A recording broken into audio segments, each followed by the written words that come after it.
యవ్వని లోపలందు లీనమై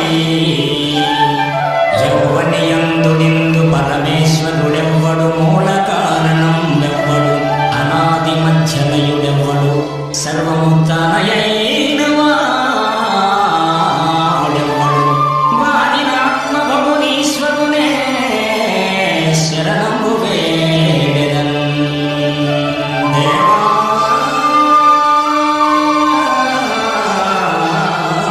దేవా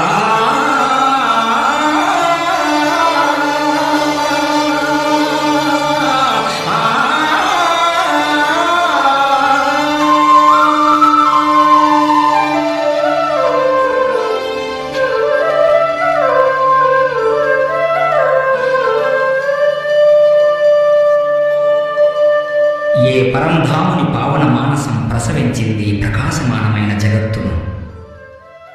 యవ్వనిలో లీనమై యవ్వనితో విలీనమై ఉన్నదో విస్తుపరిచే మహత్తరమైన ఈ జగత్తు. ఇంతటి ఐశ్వర్య రూపమైన జగజ్జననానికి కారణుడైన పరమేశ్వరుడెవ్వడు, ఆద్యంతరహితుడైన వాడు, జీవకోటికి హితుడైన పరమేశ్వరుడెవ్వడు, ఈ సర్వము తానే అయిన వాడెవ్వడు. అంతటి ఈశ్వరుణ్ణి శరణ